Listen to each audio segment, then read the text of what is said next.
The vote is to keep it the way it is, okay.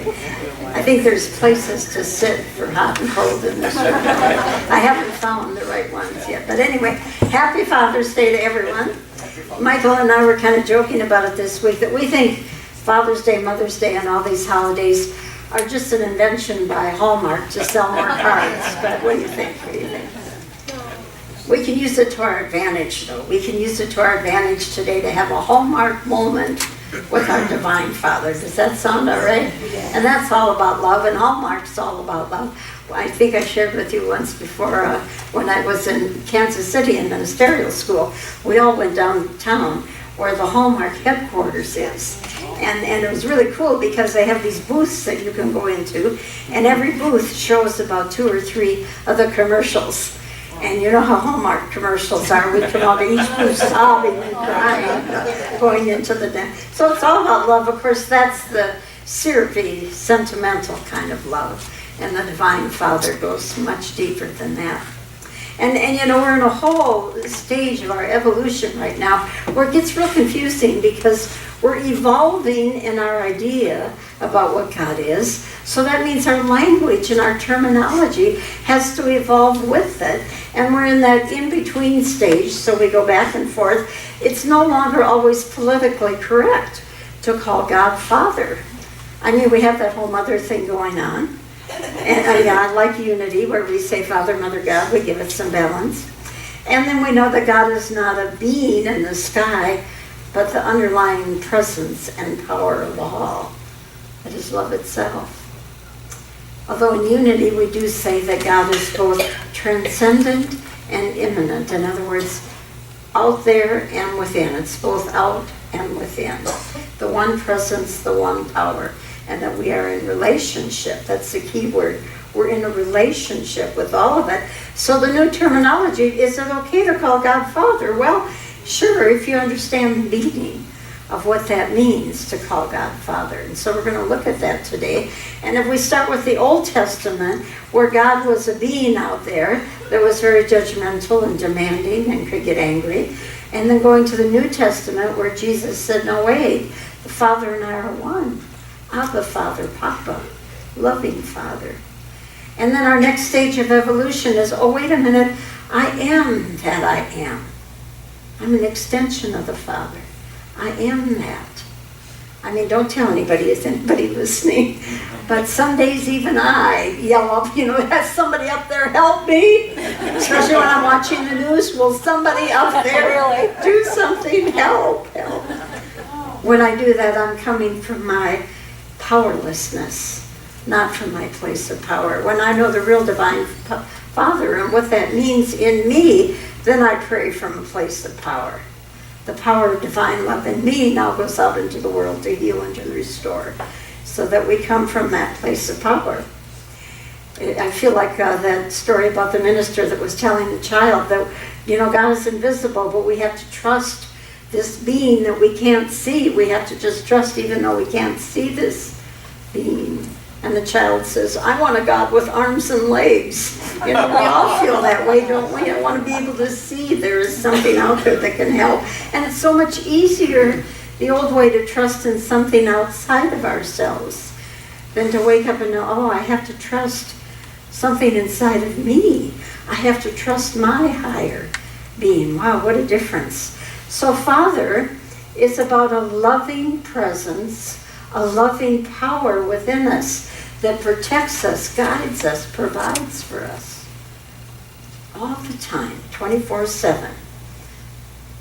Jesus called God not only Father, but Abba, which was a term of endearment like Papa. Not just Father, but Papa. There was a loving, endearing way. And so he said, the Father and I are one. The Father knows your needs before you even ask. That's how close you are. And then he prayed to the Father as his source and substance. He said, it is your Father's good pleasure to give you the kingdom. All that the Father has is yours. And when you pray to the Father, ask and you will receive. Wow. He got a real relationship going on. And the best part is, Jesus did not consider it blasphemous to know his equality with God. He did not consider it blasphemies. If there was a reason that he was crucified, it was his affirmation that the Father and I are one. There is only one presence. I am a part of that. He took us from that fearful, judgmental being to that loving Abba Father. And now we go into that next stage of evolution where we awaken as he did to, oh, I am that I am. Not my humanness, not my Anne Marie part, but the part of me that is part of the all, that is an extension of the all. My higher self, I am. And in unity, we like to say God is both principal and personal. Now, what does that mean? Well, Father God is principal as the creator. Creative principle, natural law on how we too create our reality. If you do this, this will happen. We know that. There are natural laws. If we constantly think a certain way, if we constantly speak a certain way, this is how it's going to show up in our lives. That's creative principle. And, being a rebel from the 60s, I never understood it when I first started reading the Bible. The book of Psalms, there's a Psalm 119, I swear to God. It's all about praising the law. And, as a rebel from the 60s, I didn't like any rules or regulations, so I thought, why would anybody write a psalm praising the law? It says how wonderful the laws of God are. I was raised on the 10 Commandments. I didn't think they were so wonderful. What do they mean? But then I came into unity and I found out, what they're talking about are natural principles. If you do this, this will happen. Natural laws, the law of mind action, the law of cause and effect, the law of attraction. Now I can get into, yes, praising that part of God that is principle. There's order to the universe. There's a reason everything is happening the way it is. Then I like to switch over to God as personal. That loving aspect of that presence. God is love in me. In union with God, I am love. And many of you are from Minnesota here. You come from Pat Williamson's church. And whenever I talk about this, I always think of back in ministerial school when Pat got up and said, I came to unity because of God as principle. But I stayed in unity because of God as personal. And I thought, wow, that really describes unity. Yes, we have all these principles. Yes, we believe in all these laws that we can use. But we also believe in that personal relationship with that loving presence. Principle and personal. Creative process and loving relationship. And so getting back to the idea of calling God Father, H. Emily Cady in the book Lessons in Truth said there is no necessity for us to separate God as substance and God as tender Father. No reason why we should not, and every reason why we should have both in one. They are one God principle outside of us as unchangeable law, and God within is teacher, loving Father, Mother, who has compassion for every sorrow. There's that whole love thing again, that hallmark moment, whenever we go within and connect.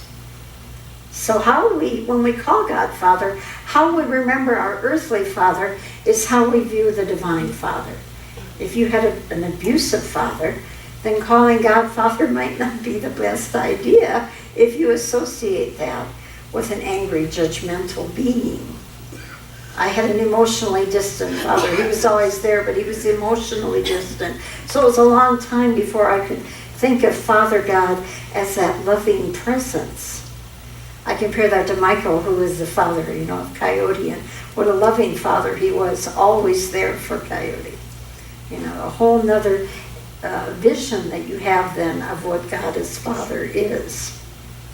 Then you look at Jesus. He had Joseph for a father. Give me a break. It was like Father knows best and Leave It to Beaver's dad all rolled into one. No wonder why he was able to say, Abba, Father.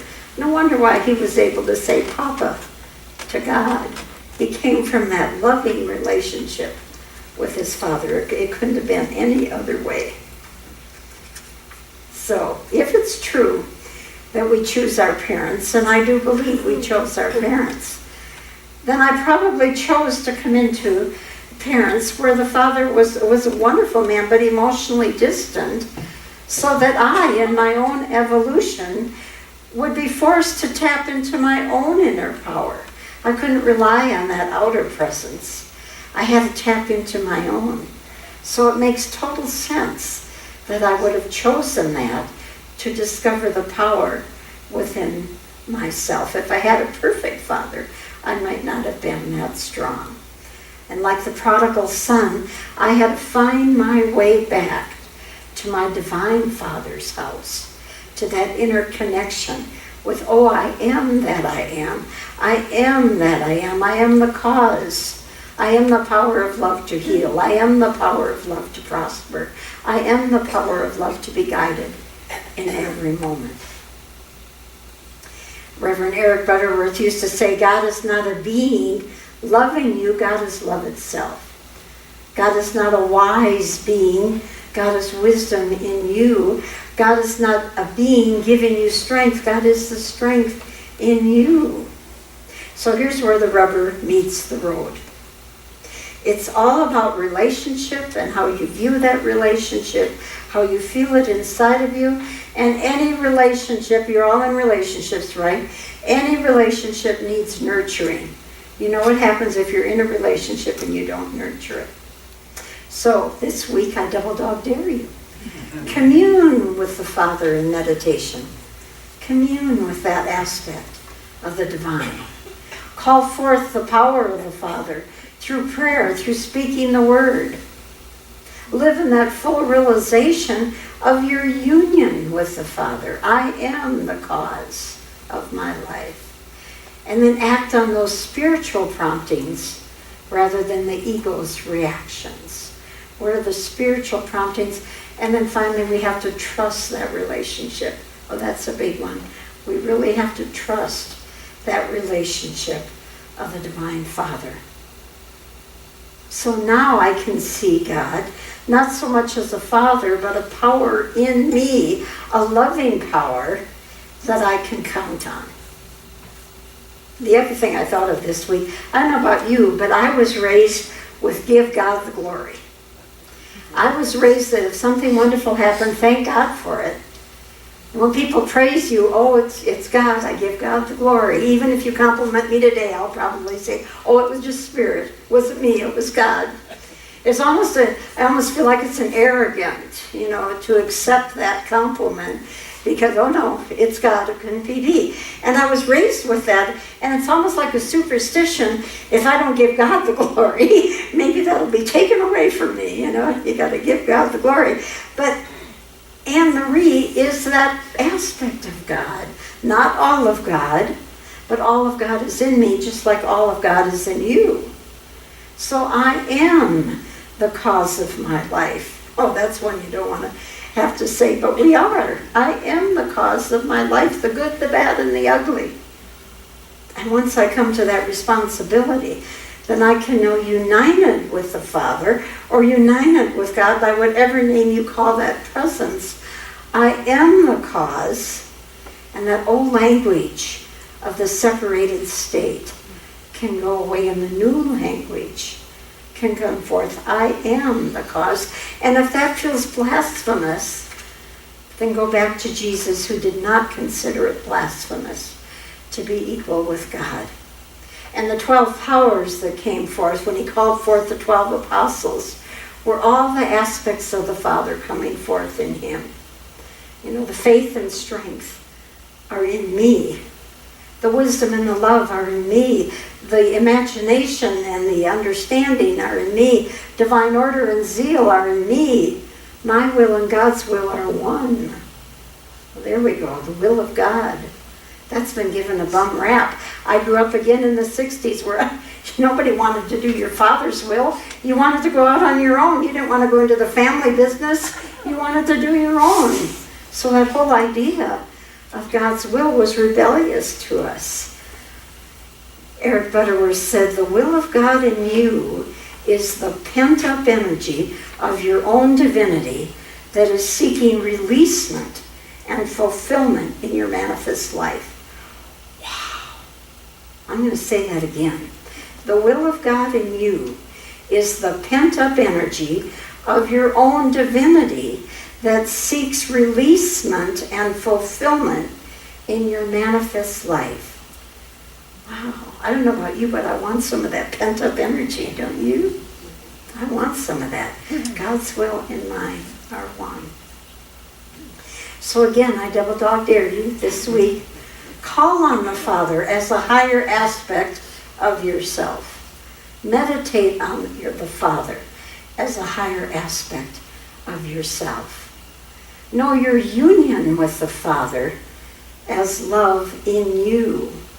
I am that I am. In union with God, I am the cause of my life. And then we have the courage to embrace and honor the expanded part of who I am. Yes, I did do that. The expanded part of me brought it forth in me.